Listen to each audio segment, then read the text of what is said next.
Welcome to SPS smart school. बच्चों, हम यहाँ पे ब्रिज कोर्स फिजिक्स का 11th क्लास का हम डिस्कस करने जा रहे हैं। ठीक है, आज लेक्चर 1 है। ब्रिज कोर्स क्या है? आप जब 9th-10th से आते हैं तो 9th-10th में जो आप पढ़ते हैं तो वहाँ पे आप जो पढ़ते हैं, जो भी टॉपिक आप पढ़ते हैं फिजिक्स में, तो बहुत ही कम पढ़ते हैं वहाँ पे। ठीक है, वहाँ पे उतने डिटेल में आपको नहीं पढ़ाया जाता है। जब आप 11th में आते हैं तो उसी चीज़ को यहाँ पे डिटेल में हम पढ़ते हैं। ठीक है, 9th-10th में आपने जो पढ़ा होगा और जो आप 11th में जो आप पढ़ने वाले हैं, कोशिश हम करते हैं यहाँ पे कि कुछ चैप्टर को हम कोरिलेट करने की कोशिश करें, जिससे आपको ऐसा लगे कि हाँ, हमने जो पढ़ा है 9th-10th में वही यहाँ पे भी हमें पढ़ना है। कई बार बच्चे कंफ्यूज करते हैं और परेशान रहते हैं कि हमने जो पढ़ा है पता नहीं 11th में क्या पढ़ना। तो 11th में कुछ ऐसा नहीं पढ़ना है। आप जो 9th-10th में पढ़ के आ रहे हैं, ठीक है, उसी से रिलेटेड चीज़ें यहाँ पे भी पढ़नी है आपको। लेकिन वहाँ पे आपने उस लेवल में उतना लार्ज स्केल पे नहीं पढ़ा था, यहाँ पे थोड़ा सा ब्रॉड स्केल में आपको पढ़ना है। ठीक है, कुछ नई चीज़ें भी यहाँ पे आएगी बेटा। तो हाँ, ब्रिज कोर्स का मतलब यही है कि हम आपको यहाँ पे कोरिलेट करने की कोशिश करते हैं 9th-10th में जो आपने पढ़ा है और जो 11th में हम पढ़ाने वाले हैं। ठीक है, 11th में जो हम पढ़ाने वाले हैं उसका थोड़ा ओवरव्यू देते हैं हम आपको, और जो 9th-10th में आप पढ़ के आ रहे हैं उसको हम थोड़ा सा आपको और याद दिलाने की कोशिश करते हैं यहाँ पे। तो ये ब्रिज कोर्स हमारा प्रोग्राम है बेटा। ठीक है, इसमें सबसे पहले हमने यहाँ पे स्टार्ट किया है व्हाट इज। अब देखो, फिजिक्स में अगर 11th में आए तो 11th में सबसे पहला चैप्टर जो है, ठीक है, NCERT के अकॉर्डिंग वो है फिजिकल वर्ल्ड। फिजिकल वर्ल्ड में सबसे पहला जो वहाँ पे टॉपिक है वो है व्हाट इज़ साइंस। तो हमने उसी को यहाँ पे, आपने पहले ही 9th-10th में 8th में आपने कई बार पढ़ा होगा कि साइंस क्या है, व्हाट इज़ साइंस आपने पढ़ा होगा। तो उसी को हम यहाँ पे फिर से बताने की कोशिश कर रहे हैं। व्हाट इज़ साइंस, ठीक है, पहला यहाँ पे टॉपिक है हमारा व्हाट इज़ साइंस। साइंस क्या है? तो science is a systematic attempt to understand natural phenomenon in as much detail and depth. ठीक है, साइंस जो है एक सिस्टमैटिक अटेम्प्ट है अंडरस्टैंड करने का, समझने का, क्या, नेचुरल फिनोमेना, जो भी नेचर में कुदरत के कारण, प्रकृति के कारण जो भी फिनोमेना हो रहा है उसको समझने की हम यहाँ पे कोशिश करते हैं। सिस्टमैटिक अटेम्प्ट हम कोशिश करते हैं अंडरस्टैंड करने की in much detail and depth, detail में और डेप्थ में, एज पॉसिबल, जितना पॉसिबल हो सके, एंड यूज़ द नॉलेज, और उस नॉलेज का हम यूज करते हैं, so gain to predict, modify and control phenomena. हम उस नॉलेज का यूज करते हैं प्रिडिक्ट करने में, जो प्रकृति में होने वाली चीज़ें हैं उसको हम प्रिडिक्ट करने में, मॉडिफाई करने में, हम मॉडिफाई कैसे कर सकते हैं, एंड कंट्रोल करने में हम इसका यूज करते हैं। ठीक है, अब जैसे हम अगर बात करें कि आज के डेट में पहले सिस्टम हमारे पास नहीं था। ठीक है, पहले हमारे पास सिस्टम नहीं था। जैसे पहले तूफान आ गया, सुनामी आ गया, तो सुनामी के कारण लाखों लोग मर गए, पानी घर में घुस गया, कई शहर बर्बाद हो गए जो कोस्टल एरियाज़ में हैं। तो पहले नहीं पता चल पाता था। आज के डेट में हमारे पास सिस्टम है कि पता चल जाता है कि हाँ भाई, समुद्र में इतनी गति से तूफान आने वाली है, 4 दिन के बाद उड़ीसा के कोस्ट पे तूफान टकराएगी, 2 दिन के बाद गुजरात के कोस्ट पे तूफान जो है टकराएगी। तो हमारे पास सिस्टम है आज के डेट में। हमने ये साइंस के थ्रू हमने डेवलप किया है।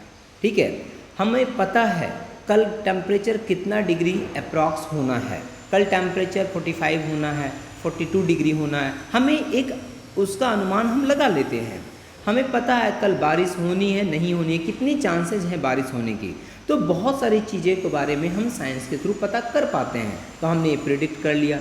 मॉडिफाई, अगर आप बॉडी सिस्टम को देखें, ठीक है। अगर बॉडी सिस्टम को आजकल देखो ना, पूरे बॉडी का चेकअप हो जाता है, उसमें आप कोलेस्ट्रॉल आपकी बॉडी का कितना है, शुगर कितना है, ब्लड प्रेशर कितना है, तो ये सारी चीज़ें साइंस के थ्रू समझ कि बॉडी में भाई ब्लड प्रेशर क्या है, तो ये साइंस के थ्रू हमने डेवलप किया है कि हम ब्लड प्रेशर को मेजर कर सकते हैं। कहते हैं कि किसी का ब्लड प्रेशर बढ़ गया और उसे ये प्रॉब्लम हो गई, तो उसको हम रोक सकते हैं, हम मॉडिफाई कर सकते हैं, ठीक है, कि अगर किसी को ब्लड प्रेशर का प्रॉब्लम है तो उसको हम कंट्रोल कर सकते हैं वहाँ पे, ठीक है। एंड कंट्रोल फेनोमेना, हम कंट्रोल कर सकते हैं चीज़ों को। अब मुझे पता है कि कल तूफान आनी है, ठीक है, कल मुझे पता है कि उड़ीसा के कोस्ट पे 4:20 पे या 4 PM के बाद वहाँ पे तूफान टकराना है, तो उसके पहले हम वहाँ से लोगों को इवैक्यूएट कर सकते हैं। तो ये सारी चीज़ें हम कर सकते हैं। तो साइंस क्या है? Science is a systematic attempt to understand natural phenomenon in much detail and depth as possible and use the knowledge, और उस knowledge का use करते हैं हम so gain to predict, modify and control phenomena. Science is exploring, experimenting and predicting from what we see around us. हम अपने आसपास की चीज़ों को जो देखते हैं, एक्सप्लोर करते हैं, एक्सपेरिमेंट करते हैं और प्रिडिक्ट करते हैं, यही साइंस है, ठीक है। जो भी चीज़ आप अपने आसपास जब भी देखते हैं तो उसको एनालाइज कीजिए, सोचिए कि ऐसा क्यों हो रहा है। अगर आपके कमरे में पंखा चल रहा है तो क्यों चल रहा है, इसके पीछे क्या कारण है, क्या साइंस है, ठीक है। आपके बॉडी में अगर चेंजेस हो रहे हैं, फीवर आ रहा है या कोई भी चेंजेस आ रहा है, क्यों, ऐसा क्यों हो रहा है, ठीक है। हार्ट बीट है, क्यों धड़क रहा है हार्ट बीट, तो ये सोचना है आपको, ठीक है। इसके बाद साइंस में, science is exploring, experimenting and predicting from what we see around us. हम अपने आसपास की चीज़ों को देखते हैं, उसी में हम एक्सपेरिमेंट करते हैं, एक्सप्लोर करते हैं चीज़ों को और फिर प्रिडिक्ट करते हैं हम चीज़ों को। The curiosity to learn about the world in unrevealing the secrets of nature is the first step toward the discovery of science. जो नेचर में सीक्रेट्स चीज़ें हैं, जो नहीं पता है, उसके बारे में जानने की कोशिश करना, जिज्ञासु बनना, कि उसको जानना, हमें समझना है क्या है ये, क्यों है ये, ठीक है। अगर सन सेंटर में है और सन के चारों तरफ जितने भी प्लैनेट हैं सब मूव कर रहे हैं उसके साथ, क्यों कर रहा है ऐसा, क्या है ऐसा, क्यों कर रहा है। सन इलिप्टिकल पाथिंग क्यों होता है, हम पढ़ाएंगे आपको 11th में कि जो सन होता है वो सेंटर में है। अच्छा, पहले ये बोला जाता था कि अर्थ जो है सेंटर में है, बाद में फिर बताया गया कि नहीं, अर्थ सेंटर में नहीं है, सन सेंटर में है, उसके चारों तरफ जितने भी प्लैनेट होते हैं सब रिवॉल्व कर रहे हैं। और कैसे, इलिप्टिकल पाथ में, नॉट इन सर्कुलर पाथ। क्यों है इलिप्टिकल पाथ में, ये सारी चीज़ों को जानने की जो इच्छा है आपकी, ठीक है, और लोगों की, यही साइंस है। और उसके बारे में फिर हम उस पर रिसर्च करते हैं, उसकी स्टडी करते हैं, उसके हम एनालिसिस करते हैं, यही साइंस है बच्चों। नाउ नेक्स्ट में आता है व्हाट इज़ फिजिक्स, ठीक है। साइंस तो हो गया, साइंस में सारी चीज़ें आएंगी, फिजिक्स भी आएगा, केमिस्ट्री भी आएगा, बायोलॉजी भी आएगा, बहुत सारी चीज़ें आएंगी साइंस में। अब हम जो पढ़ने वाले हैं यहाँ पे, हम क्लास जो ले रहे हैं वो फिजिक्स का ले रहे हैं बेटा। तो व्हाट इज़ फिजिक्स, फिजिक्स क्या है। अब फिजिक्स को यहाँ से हम अलग करेंगे। Physics is A basic discipline in the category of natural sciences. एक डिसिप्लिन है, ठीक है, एक क्षेत्र है, ठीक है। Physics is A basic discipline in the category of natural sciences which also includes other discipline like chemistry, biology.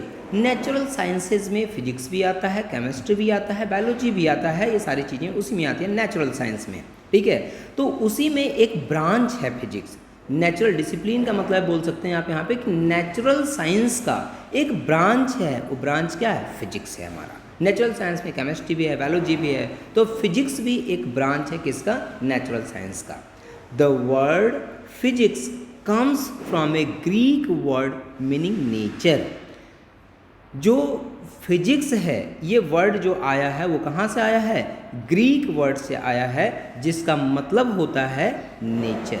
Nature का मतलब है प्रकृति, ठीक है। इन फिजिक्स, अच्छा, तो फिजिक्स का डेफिनेशन ऐसे भी होता है कि व्हाट इज़ फिजिक्स। लोग पूछते हैं कि व्हाट इज़ फिजिक्स, तो एक लाइन में आप ये भी डिफाइन कर सकते हैं कि physics is the study of nature and natural phenomena. ये भी आप एक लाइन में डेफिनेशन दे सकते हैं फिजिक्स का। In physics we attempt to explain diverse physical phenomena in terms of a new concept and laws. In physics we attempt to explain diverse physical phenomena। हम विविध जो तरह तरह की जो घटनाएं हैं फिजिकल फिनोमेना जो है उनको एक नया कॉन्सेप्ट एंड लॉ में हम उसको बताते हैं यहाँ पे। In physics we attempt to explain diverse physical phenomena in terms of a new concepts and law, उसको हम लॉ के रूप में यहाँ पे बनाते हैं। Physics is a science whose objective is to study the components of matter. Matters जो है उसके कंपोनेंट्स के बारे में हम यहाँ पे स्टडी करते हैं फिजिक्स में। Physics is a science whose objective is to study the components of matter and their mutual interactions, और उसके इंट्रैक्शंस के बारे में भी हम यहाँ पे स्टडी करते हैं।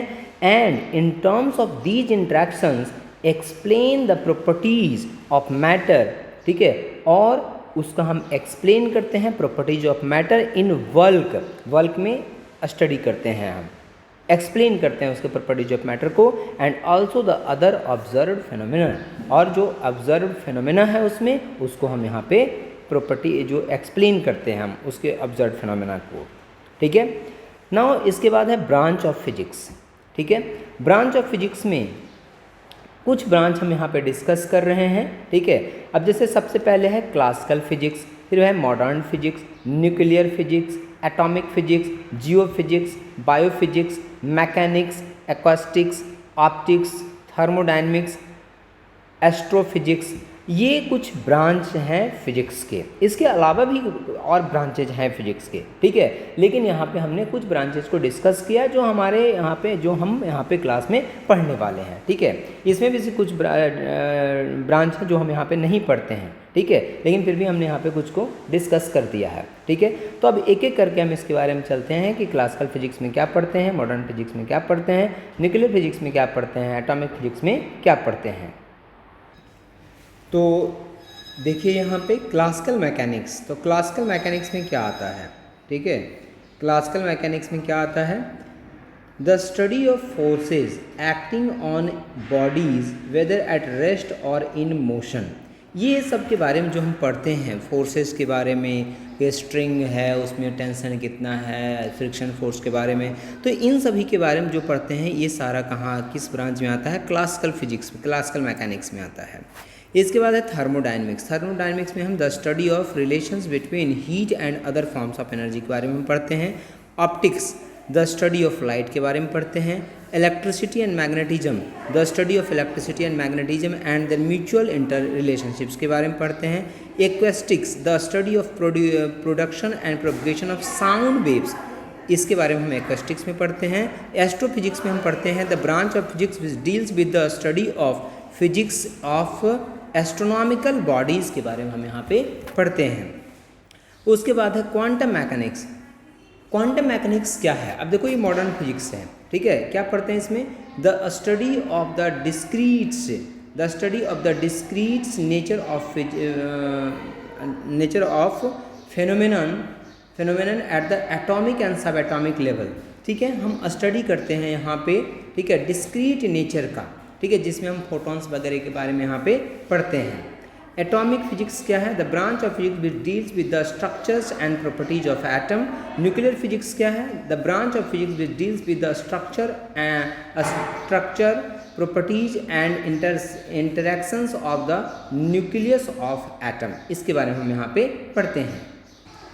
नाउ इसके बाद है बच्चों scope and excitement of physics. क्या स्कोप है, क्या एक्साइटमेंट है इसमें।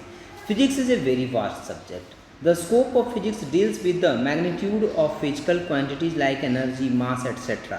The scope of physics is best understood under the three disciplines: microscopic, mesoscopic and macroscopic phenomena. ठीक है, तीन जो यहाँ पे डिसिप्लिन्स हैं इसके अंडर में हम इन तीनों का फिजिक्स के स्टडी करेंगे, माइक्रोस्कोपिक में, मेजोस्कोपिक में और मैक्रोस्कोपिक में। What is microscopic phenomena? This phenomena takes place at the molecular और एटॉमिक लेवल। माइक्रोस्कोपिक, माइक्रो का मतलब है जिसको हम खुली आंखों से देख नहीं सकते, जिन चीज़ों को, जैसे आप एटम को देख सकते हैं, नहीं देख सकते, आप मॉलिक्यूल को देख सकते हैं, नहीं देख सकते, इलेक्ट्रॉन प्रोटॉन को देख सकते हैं, नहीं देख सकते। तो इस तरह की इनकी जो स्टडी होती है, ठीक है, उनकी स्टडी आती है, उसको हम माइक्रोस्कोपिक फिनोमेना में हम इसको रखते हैं। दूसरा है मेजोस्कोपिक फिनोमेना। क्या होता है? It occurs between the microscopic and macroscopic. ठीक है, अभी हम मैक्रोस्कोपिक पे आ रहे हैं। मैक्रोस्कोपिक जिसको हम खुली आंखों से देख सकते हैं, तो इन दोनों के बीच में जो बॉडी होते हैं और जो स्टडी होती है, जो पार्टिकल होते हैं, उसको मेजोस्कोपिक फिनोमेना बोलते हैं। It occurs between the macroscopic and microscopic and macroscopic phenomena. This level of physics is applicable once we enforce minute of the macroscopic level phenomena as wiped out electronics physics में हम इसका use. और इसको हम ये भी कह सकते हैं कि मेजोस्कोपिक फिनोमेना वो फिनोमेना होता है जिसमें हम ये कह सकते हैं कि जो आपका पार्टिकल होता है, ठीक है, जो पार्टिकल होता है आपका मैक्रोस्कोपिक और माइक्रोस्कोपिक के बीच का होता है, ठीक है। और इसमें जो हम स्टडी करते हैं वो जो कंडेंस्ड मैटर फिजिक्स का सब डिसिप्लिन होता है, उसका हम स्टडी करते हैं इसमें मेजोस्कोपिक फिनोमेनन में। इसके बाद है मैक्रोस्कोपिक फिनोमेना, जिसको हम खुली आंखों से देख सकते हैं। All the theories related to classical physics is not applicable to microscopic and mesoscopic phenomena, hence macroscopic phenomena comes into effect. It includes mechanics, the world of physics that deals with the behavior of bodies and their effect on the environment when subjected to external mechanical force is understood as mechanics. For example, pushing doors or pulling off a rope is an example of mechanical forces. Electrodynamics क्या है यहाँ पे? The world of physics that deals with the electrical and magnetic phenomena relating to the charged and magnetic bodies are often known as the electrodynamics. For example, responses of electrical circuits to AC voltage or working of an antenna. Optics क्या है? The branch of physics that deals with the light related phenomena is mentioned as optics. It covers the issues associated with optical phenomena and instruments. इसके बाद है thermodynamics. What is thermodynamics? It is the branch of physics that deals with the situations and consisted of macroscopic equilibrium and takes care of entropy change. ये सारी चीज़ें हम entropy वगैरह आपके लिए नई है बच्चों, हम आपको एक्सप्लेन करेंगे जब 11th में हम थर्मोडायनेमिक्स चैप्टर हम पढ़ेंगे, ठीक है। 11th में जो है अलग से हमें थर्मोडायनेमिक्स पढ़ना है, काइनेटिक थ्योरी ऑफ गैसेस पढ़ना है, तो उसमें हम ये एंट्रोपी वगैरह हम आपको डिस्कस करेंगे, ठीक है। एंट्रोपी चेंज क्या होता है, टेम्परेचर के बारे में भी हम आपको डिस्कस करेंगे, इंटरनल एनर्जी के बारे में डिस्कस करेंगे, ठीक है। वर्क के बारे में हम बताएंगे यहाँ पे। थर्मोडायनेमिक्स में वर्क डन जो होता है और जो मैकेनिक्स में वर्क डन होता है, वर्क तो आपने पढ़ा होगा कि फोर्स इनटू डिस्प्लेसमेंट, लेकिन ये आप मैकेनिक्स में वर्क डन हम पढ़ते हैं। थर्मोडायनेमिक्स जो वर्क डन होता है वो अलग होता है, तो उसके बारे में भी हम आपसे डिटेल में डिस्कस करेंगे। It is a different from mechanics because it does not deal with the motion of the particle as an entire. The efficiency of engine, ये हम इंजन के बारे में आपको कि पेट्रोल इंजन क्या होता है, डीजल इंजन क्या होता है, उसमें कैसे वर्क करता है पेट्रोल इंजन और डीजल इंजन, उसकी इफिशियंसी कितनी होती है, रेफ्रिजरेटर क्या होता है, रेफ्रिजरेटर कैसे काम करता है, सारा हम डिटेल में आपको बताएंगे। And refrigerator, the direction of the physical और chemical processes are in the the issues of interest in thermodynamics. ये सारा हम आपसे डिटेल में डिस्कशन 11th में करेंगे। इसके बाद है एक्साइटमेंट ऑफ फिजिक्स। बेटा देखो, फिजिक्स तो भरा पड़ा है एक्साइटमेंट से, जहाँ भी आप फिजिक्स में कोई भी टॉपिक उठाइए उसमें एक्साइटमेंट ही एक्साइटमेंट है, कैसे, क्यों, कैसे हो रहा है ये चीज़।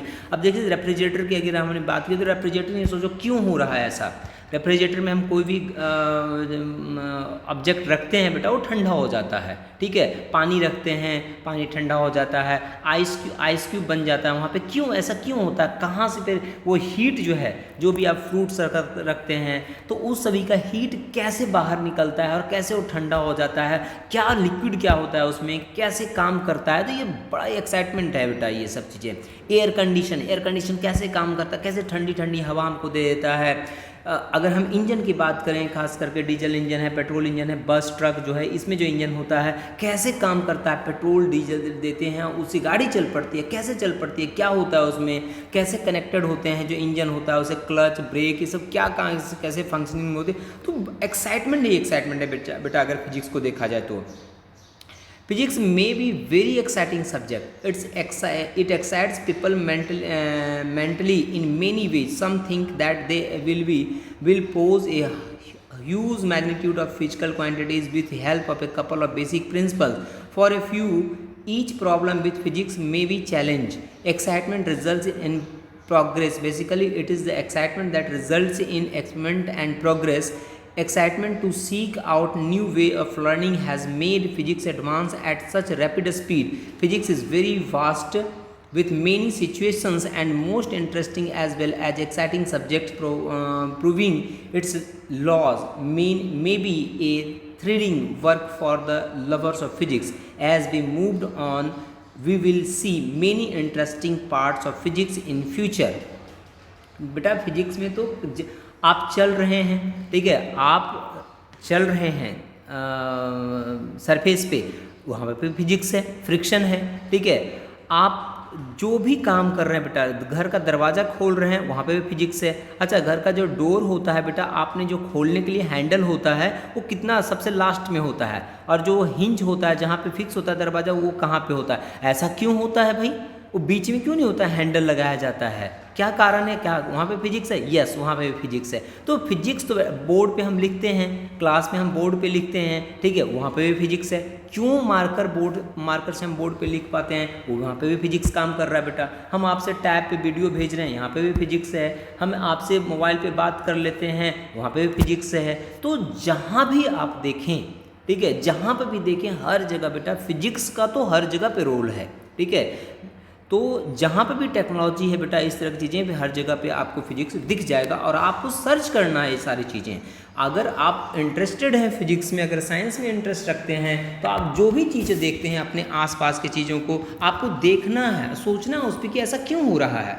अगर आप घर पे बैठे हुए हैं, आप फैन चल रहा है, तो फैन क्यों चल रहा है, क्यों, क्या कारण है, इसमें क्या होगा, क्या इलेक्ट्रिसिटी आ रही है, तो कहाँ से इलेक्ट्रिसिटी आ रही है, कौन सी इलेक्ट्रिसिटी आ रही होगी, इसके अंदर में और क्या क्या कंपोनेंट हो सकते हैं जिसके कारण ये रन कर रहा है, क्या मोटर होगा, मोटर में क्या लगा होगा, ठीक है। तो ये सारी चीज़ें आपको सोचना है बेटा। घर में बैठे हुए हैं, टेलीविज़न चल रहा है, टीवी है, टीवी में क्या हो रहा है, कैसे वेव्स कैसे आ रहे हैं यहाँ तक, कैसे काम कर रहा है टीवी, रेडियो वेव्स कैसे आता है। आजकल सैटेलाइट का ज़माना है, तो सैटेलाइट से कैसे कनेक्ट होता है। घर के ऊपर जो डिश लगाते हैं बेटा, जो आजकल टाटा स्काई या फिर जो भी एयरटेल का लगाते हैं, कैसे काम करता है। तो हर जगह फिजिक्स है बेटा। तो ये सोचना है आपको इसके बारे में, तभी मज़ा आएगा। तो हर जगह पे अगर आप फिजिक्स को देखें तो एक्साइटमेंट भरा पड़ा है बेटा। नाउ इसके बाद है physics in relation to society. Society का क्या साथ क्या रिलेशन है? बहुत बड़ा रिलेशन है बेटा सोसाइटी के साथ में। तो खैर फिजिक्स का बहुत अच्छा रिलेशन है, बहुत बड़ा रिलेशन है। हम आदमी को पहले क्या हुआ, टेम्परेचर बढ़ा, ठीक है, टेम्परेचर बढ़ा तो गर्मी लगा तो भाई पंखा चाहिए। तो पहले क्या होता था कि कपड़े का पंखा बनाया जाता था, ठीक है, और हाथ से लेकर के आदमी उसको जो भी कह लें उसको हाथ से जो हवा क्रिएट करता था, इस तरह से आगे पीछे करता था, तो पंखा सा ठंडा ठंडा अच्छा लगता था। फिर धीरे धीरे लोगों ने सोचा नहीं भाई ये तो बड़ी मुश्किल काम है। पहले देखते होंगे राजा महाराजा जो होते थे उसके बगल में 2-3 खड़ा होकर के एक बड़ा सा कपड़े का पंखा होता था, इससे उसको गर्मी मतलब कि जो हवा है उसको एयर जो है वहाँ पे सर्कुलेट कराया जाता था। तो बेटा उसके बाद लोगों ने सोचा कि अरे यार ये तो मुश्किल काम है, अब क्या कर सकते हैं हम कि भाई हमें मेहनत नहीं करनी पड़े और हवा हमें लगे। तो इसके लिए पंखा निकाल दिया बेटा, ठीक है। पंखा से भाई गर्मी, लोगों ने कहा कि नहीं, ये तो भाई उतनी गर्मी है, पंखा से काम नहीं चल रहा है। बोला क्या करूँ, तो तो बोला कि फिजिक्स वालों आप लोग साइंस पर जाइए, आप कुछ बनाइए ऐसा जिससे मुझे और अच्छा लगे। बोला चलो ठीक है बनाता हूँ। कूलर बना दिया बेटा, कूलर से भी नहीं ठंडा गया तो गर्मी अच्छा से गया। बोला नहीं नहीं नहीं नहीं, इससे तो उतना मज़ा नहीं आ रहा है, कुछ और चाहिए। बोला ठीक है भाई और कुछ बनाते हैं। तो फिजिक्स वालों ने और दिमाग लगाया, क्या बनाया, एसी बना दिया। बोला अब लो मजे भाई, ठंडा ठंडा हवा आएगा, तो एसी बना दिया बेटा। एसी से लोगों नहीं यार मॉल है ये है, इसमें कैसे एक एसी से काम नहीं चलता, इसमें सेंट्रलाइज एसी आ गया बेटा आज के डेट में। तो इस तरह से जो सोसाइटी की रिक्वायरमेंट है, सोसाइटी की जो रिक्वायरमेंट है उसके अकॉर्डिंग फिजिक्स और साइंस ने मिलकर के, फिजिक्स की हम बात यहाँ पे कर रहे हैं इसलिए क्योंकि हम फिजिक्स पढ़ा रहे हैं, बाकी केमिस्ट्री का भी अपना रोल है इसमें, ठीक है। तो फिजिक्स का एक बड़ा रोल है बेटा, ठीक है यहाँ पे, और फिजिक्स वालों ने मिलकर के इस तरह से डेवलपमेंट किया। अब पहले टेलीफोन होता था बेटा, पूरे इंडिया में वायर घुमा हुआ था, वायर से कनेक्टेड था, एक दूसरे से बात कर लेते थे। फिर हुआ कि नहीं भाई ये तो मुश्किल काम है, कुछ ऐसा लाओ जिसको हम लेकर के पोर्टेबल हो, घूम सकते हैं। मोबाइल आ गया बेटा। पहले आता था मोबाइल जिसमें से कोई स्क्रीन टच नहीं होता था, टच स्क्रीन नहीं होता था। आज के डेट में देखो टच स्क्रीन आ गया, 2-2 लाख का कौन कौन सा एप्पल कोई मोबाइल आता है बेटा। तो इस तरह से सोसाइटी की जो ज़रूरतें हैं, ठीक है, सोसाइटी को जो ज़रूरत पड़ती गई, सोसाइटी को जो ज़रूरत महसूस हुई, उन्होंने फिजिक्स को बोला, फिजिक्स ने उसको फिर से अपने टेक्नोलॉजी, अपने उसके जो आइडियाज़ हैं, जो नेचर में चीज़ें थी उसको रिसर्च करके, खोज के, एक्सपेरिमेंट कर करके और उसको डिवाइस बना करके सोसाइटी को दिया। तो इस तरह से हम कहेंगे कि सोसाइटी के साथ में फिजिक्स का बहुत बड़ा रिलेशन है। सोसाइटी की जो भी ज़रूरतें होती है उनके कंफर्ट के लिए, कार देखो ना, कार है, बस है, ट्रक है, स्कूटी है, जहाज है, एरोप्लेन है, आपका ट्रेन है, मेट्रो ट्रेन है, आपका फिर बुलेट ट्रेन है। तो ये सारी चीज़ें जो है बेटा ये सोसाइटी की नीड से हुई, ज़रूरतें हुई सोसाइटी की, उसके अकॉर्डिंग फिजिक्स वालों ने अपना काम किया और फिजिक्स ने काम करके उनको सोसाइटी को दिया कि लीजिए आप भाई हमको जाना है एक जगह से दूसरी जगह पे जाना है, हम पैदल नहीं, पहले क्या होता था लोग पैदल जाते थे, बैलगाड़ी से जाते थे, ठीक है, घोड़ा गाड़ी से जाते थे। तो लेकिन वो बोला कि बहुत टाइम लग जाता अगर मुझे यहाँ से दिल्ली जाना है, ठीक है, अगर हम बैलगाड़ी से जाएं तो हो सकता है कि 1 महीना लग जाए जाने में यहाँ से दिल्ली, ठीक है। तो बोला नहीं भाई हमें जल्दी जाना है, तो बोला ठीक है चलो भाई स्कूटर बना देते हैं, कार बना देते हैं, उससे भी नहीं काम कर रहा तो चलो एरोप्लेन बना देते हैं। अब लोग और भी कुछ सोचते हैं कि नहीं भाई और जल्दी हम चलें, तो और स्पीड बढ़ाई जा रही है कि एरोप्लेन की और स्पीड कैसे बढ़ा सकते हैं, ट्रेन भाई धीरे चल रही है तो बुलेट ट्रेन लाइए। तो इस तरह से सोसाइटी की जो ज़रूरतें हैं उसको पूरा करने का काम फिजिक्स कर रहा है बेटा। तो physics in relation to society, the connection between physics, technology and society can be seen in many examples. Most of the development made in physics have a direct impact on the society. As for example, exploration of new sources of energy is of great importance to the society. Rapid means of transport are no less important for society. The society has been enriched due to the advance in electronics, lasers, computers. The development of TV, radio, satellite, telephone, telegraph have revolutionized the means of communication which have a direct impact on the society. तो इस तरह से बहुत सारी जो development है बेटा ये क्यों हुआ है, क्योंकि सोसाइटी को ज़रूरत हुई, सोसाइटी को इस चीज़ की नीड हुई और उसके अकॉर्डिंग लोगों ने फिजिक्स ने काम किया और उनको ये जो भी उनकी रिक्वायरमेंट हुई उसके अकॉर्डिंग उन्हें इंस्ट्रूमेंट बना कर दे। आज देखो ना इसका फिजिक्स का ही रोल है ना बेटा कि आज हमें पता चल जाता है कि हाँ भाई कल के डेट में इतना टेम्परेचर होने वाला है, ठीक है, कल के डेट में बारिश होने वाली है, कल के डेट में कहीं पे नहीं, जब अभी बर्फबारी हो रहा था तो एवलांच क्या आ जाता था वार्निंग कि इस एरिया में एवलांच होने का खतरा है। तो ये कहाँ से आता है बेटा, ये टेक्नोलॉजी कहाँ से आई, ये टेक्नोलॉजी सारी फिजिक्स से आई है, ठीक है। तो जो ज़रूरत होती है उसके अकॉर्डिंग फिजिक्स के लोग, जो आप साइंस पढ़ेंगे फिजिक्स पढ़ेंगे तो आप उसको रिसर्च करेंगे, उस पर उसके बारे में जानेंगे, उसको एनालाइज करेंगे, फिर उस पर डेटा कलेक्ट करते हैं, फिर जा कर के हम उसको डिवाइस के रूप में हम फॉर्म में लाते हैं। पहले जो होता था अचानक से बाढ़ आ गया, अचानक से सुनामी आ गया कहीं पे, आज के डेट में बहुत कंट्रोल, पूरी तरह से नहीं कर सकता हूँ मैं, पूरी तरह से कंट्रोल नहीं, आज के डेट में भी अर्थक्वेक को कहाँ कंट्रोल किया गया है, अर्थक्वेक हमें नहीं पता चल पाता है, अर्थक्वेक का बैठे हुए हैं, अर्थक्वेक आ गया, इसके बारे में कोई इन्फॉर्मेशन नहीं है। तो अभी भी बहुत सारी ऐसी चीज़ें हैं जिसके बारे में जानना है, जिसके डिवाइस बनाने हैं, और आप लोगों को इसके बारे में, फिजिक्स के बारे में इंटरेस्ट लेना है बेटा, ठीक है। ये सिर्फ सब्जेक्ट नहीं है, ठीक है, कि हाँ चलो पढ़ लिए नंबर ले आए। आपको समझना है इस चीज़ को, और आपको सोचना है कि हम क्या कर सकते हैं इस क्षेत्र में। और कई बार बच्चे बोलते हैं कि सर अब क्या, अब तो सारी चीज़ बहुत ढूंढना है बेटा। अभी फिजिक्स में अपार संभावनाएं हैं, बहुत सारी संभावनाएं हैं। अभी मैं तो बताता रहा हूँ, एक छोटा सा एग्जाम्पल, अर्थक्वेक, इसका अभी तक कोई ऐसा डिवाइस नहीं है जो कि हमें पहले से अलर्ट कर सके कि हाँ भाई चलो यहाँ पे अर्थक्वेक आने वाला है, आप सावधान हो जाइए। हाँ, हमारे पास सिस्टम है कि हमें पता चल जाता है कि सुनामी का भी ऐसा कोई सिस्टम अभी नहीं है, लेकिन फिर भी सुनामी 1-2 घंटे पहले बता दिया जाता है कि हाँ भाई यहाँ पे, जैसे उसका प्रेडिक्शन हो जाता है कि हाँ यहाँ पे जैसे कोई भी समुद्र में अगर कहीं पे भूकंप आया है तो उसकी वजह से सुनामी डेवलप हो, तो हम बता सकते हैं, ठीक है। लेकिन अर्थक्वेक के बारे में हम नहीं बता सकते। बहुत सारी ऐसी डेवलपमेंट्स है बेटा जिसको अभी तक उसका मतलब नेचर की जो चीज़ें हैं उसको हम लोग अभी ढूंढने में कामयाब नहीं हुए हैं, ठीक है। तो ये आप लोग को करना है।